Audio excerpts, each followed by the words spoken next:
Welcome to the Subjective Professor podcast, where we reject coercion and hypocrisy. This is episode 159, and we're going to talk about astroturfing and truth. Truth, I've talked about at length, not only in my preaching, but also in the earlier episodes. AstroTurf, as you probably already know, is artificial grass. So it's green, it's on a lot of professional athletic fields, and I think it was introduced in the 70s, and it was supposed to be kind of more reliable than just uh, real grass. There's a concept that I used to introduce in my classes in the university, and that's the idea of knowledge production, making knowledge. Where does knowledge come from? And it's very simple. You know, we look at something and then we tell other people what we said, what we saw, what we observed, and that basically is knowledge production. Basic intro level science classes teach us the scientific way of making knowledge. It's very controlled.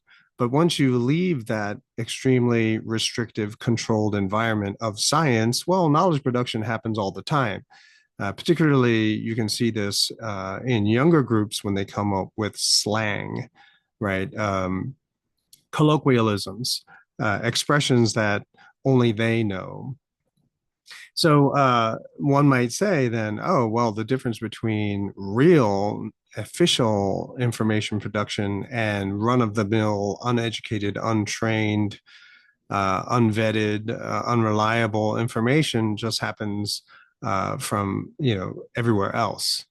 But you got to ask yourself, where does reliable information really come from? Some people might say it's scientific research, but what is science anyway, if you think about it? And I've talked about this before, but think about how scientific research is done here in the United States. You have the National Science Foundation basically pushing out all other forms of scientific research, having a relatively large budget from the United States government, the federal government. And so now they dole out money to scientific projects that they deem worthy of funding. So a lot of people submit their applications for the funding. And so some entity, like a Fauci kind of person, decides what is worthy to be researched. Now, here's the thing. According to political trends, fashion trends, and whatnot, certain research is going to be funded and others not. I had a student once who was a neuroscience major, and then I met her, saw her again a year later, and I said, "Hey, so how's that neuroscience going?" And she said that she changed her major because everything that she wanted to research was not going to get any kind of funding. There was no hope of getting any funding. So it's not you who decides or determines or even can go to investors and raise money. It's the government, right? And we already know that pretty much every entity, all the bureaucrats are highly political. And so they're not going to fund research projects that they just simply don't like. How's that science for you, right? So if you look at dictionary.com, this idea of astroturfing is the deceptive tactic of simulating grassroots support for a product, a cause, etc., undertaken by people or organizations with an interest in shaping public opinion, right? So basically, uh, you make it seem like a lot of people are coming to the same conclusion at the same time. And so you have this grassroots, right? A bottom up kind of trend. And so it seems like you don't have a corrupt authority like a bureaucrat or a politician or a $1 billion global corporation, telling everyone what the next big trend is, but rather it's people who really like a certain product. They're telling you, yeah, you got to do this too.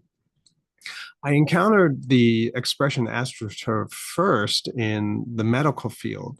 And there, when you talk about astroturfing in healthcare or medicine, the definition is the practice of masking the sponsors of a message or organization to make it appear as though it originates from and is supported by grassroots participants. And so you can kind of see the similarity between the generic astroturfing and astroturfing in the healthcare field. Now, the important component in the healthcare field is that you're masking who the true sponsors of that information is, where the actual source of that information uh, or what it was, where it came from. So think if you're $1 billion corporation, you can set aside a few $1 million to hire a bunch of scientists to have them publish a scientific study saying what you want them to say. You might think that this is totally out of bounds, impossible conspiracy theorist thing, kind of. But if you remember my story that I would always tell in class about tobacco companies, right? So in the 1960s, it was people started getting this feeling that maybe lung cancer was connected to cigarette smoking, right? And so that's why we have all this, you know, uh, stop smoking, don't smoke kind of campaigns everywhere. And so it's almost a truism now. But back in the earlier days of like 50s, 60s, 70s, people started trying to make a link between smoking and lung cancer. And so tobacco companies got wind of this. And so they hire a bunch of scientists. And what do you think the scientists that they hired said? Surprise, there is no link between cigarette smoking and lung cancer. And so a lot of people, of course, who know people who had lung cancer, they got together and hired a bunch of scientists. And what do you think their conclusion was? There is a link between cigarette smoking and lung cancer. Oh, they're all scientists. So who do you lean? Who do you believe?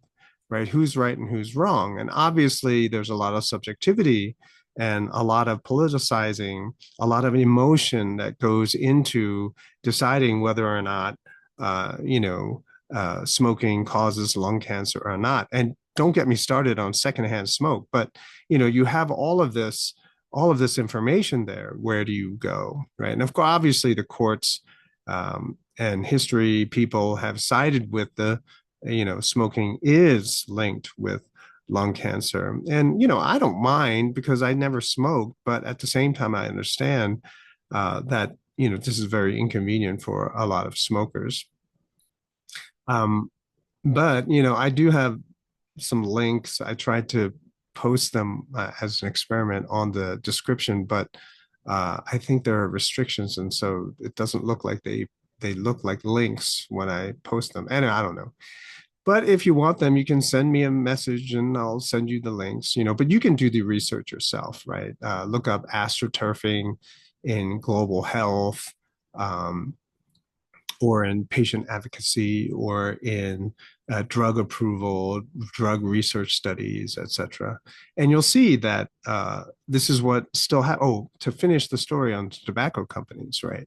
Well, once the human genome was mapped out, it turns out that there is a genetic component with lung cancer. So one might be able to make the conclusion that cigarette smoking has nothing to do with lung cancer, right? You can smoke every day of your life and never get lung cancer. You can just smell cigarette smoke from the next door and you'll get lung cancer, right? So it's this thing where it's a genetic thing. So all those scientists, I mean, who ended up being correct, it's that this kind of thing. Like, at what point are you going to say, I found the truth? You can't convince me otherwise. I have this scientific study to back my position up. And so if you have such a wide variety, it's just the one example of, tobacco's, cigarette smoking and lung cancer. Well, you have three clear positions. Which one do you take? And even if you take a certain position, what do you do after that? Right? So what is true and what is not? Even when you think you have the right approach, open mind, and you do your research, whose studies are you reading? Are you reading propaganda from a subjective perspective who has a vested financial interest in the conclusion? What is an objective study anyway? So this is why having an attitude that everything is subjective, that there is no truth, is really helpful. because it keeps an open mind uh, always, no matter what. Now, I know some of you might be saying, hey, aren't you a preacher? And how does that work in church? Do you tell everyone, well, there's a God, maybe there isn't a God? Well, so here's the thing. I mean, once you settle on a way of thinking and you find good information, then it'll take a lot to move you off of that point, right? Otherwise, you have to just keep an open mind. But when it comes to religion, this is where your assumptions, and I'm going to get into that in a little bit, when we get into truth. But what your assumption is determines what you say after that assumption. Okay. And so it's the assumption that's important. You can make whatever assumption that you want, that becomes the foundation of the information that you are going to believe and produce, repeat, maintain. So I'll give you an example. So a lot of people see these protests or examples of activism on YouTube or TikTok, whatever.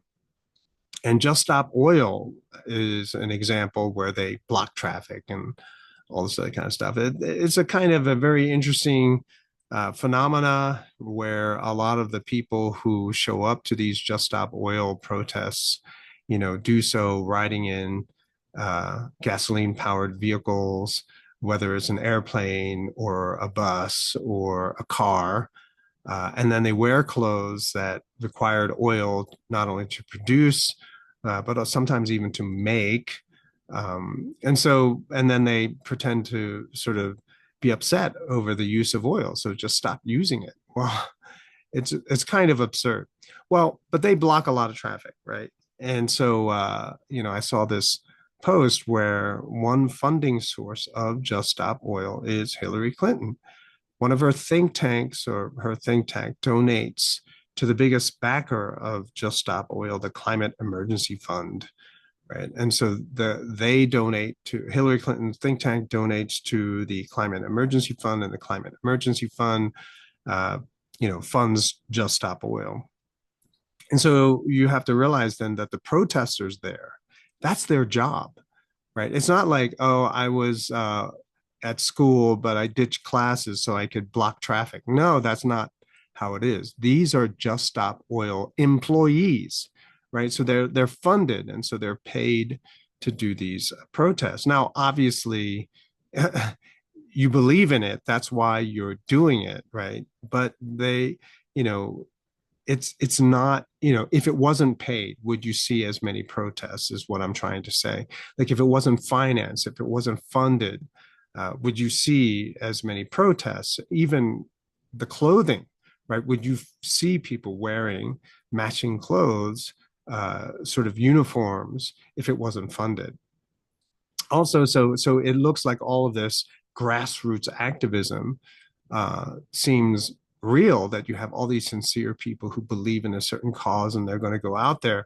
Eh, there's more to the story. Now, I'm sure there are people who are there who really are true believers, but the reality is that without the funding, you probably wouldn't see the phenomena nearly as big as you see it these days. In addition to the astroturfing, right, which translates into activism, you now begin to see, it's really easy to see how searches, particularly Google search, erases results, right? So not only do you have, on the one hand, large corporations, seeding the research results with their own research to paint their product or their ideology in a favorable way, but now you have erasing results. So alternate information, alternate perspectives, they're just simply not found. And the way that you can see this, that people were demonstrating, was if you Google search Donald Trump's assassination attempt, it doesn't come up, right? And then what was it? There was another thing where they tried to search for some aspect of Donald Trump, and the results was, did you mean Kamala Harris? So it was just very interesting, where now you have search engines. They are not objective, they are subjective.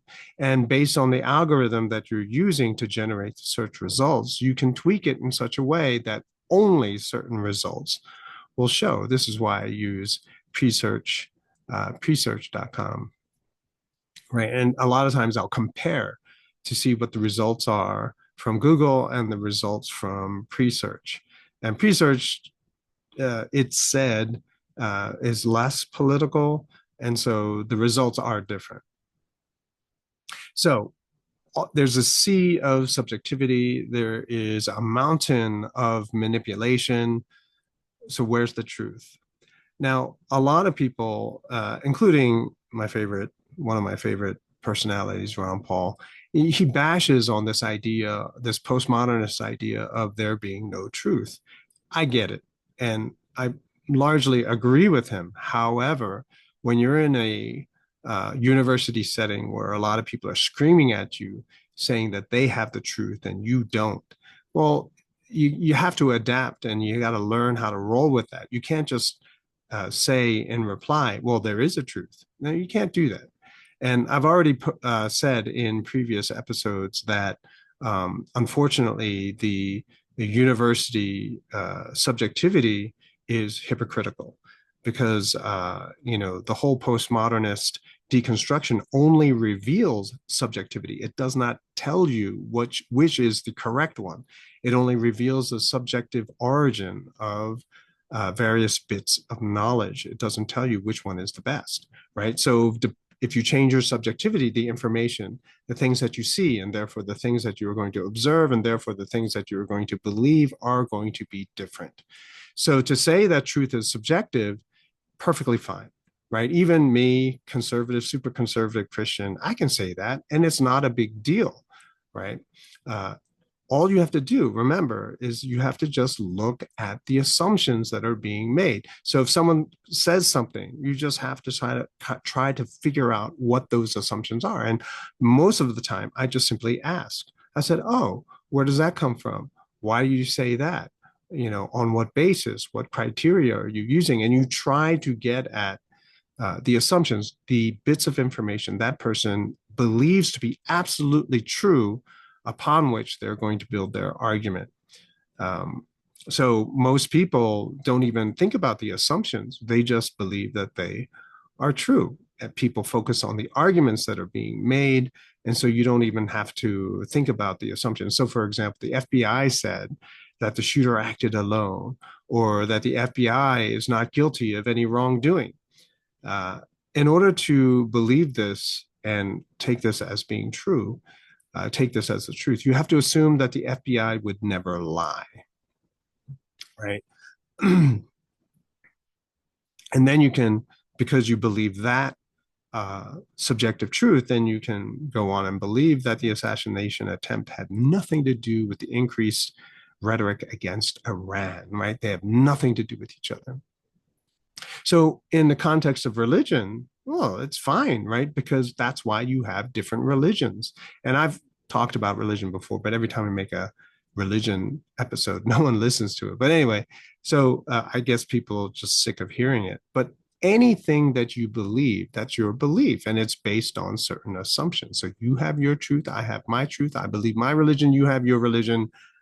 There it is. Now, someone who says, oh, no, but your religion is wrong, my religion of atheism is right. See, now we're talking about hypocrisy. And so that's what postmodernist deconstruction does not allow. It doesn't allow hypocrisy. All it does is reveal subjectivity. And so all those, activists today where they want to shove a certain subjective truth down everyone else's throats, well, no, that's hypocrisy. You can't do that. Now, each of us, now knowing the subjectivity of information, you can't just say, well, so-and-so said this, and so therefore that's my truth too. Everyone has to make a choice, right? Everyone has to choose what information they're going to use to build their life.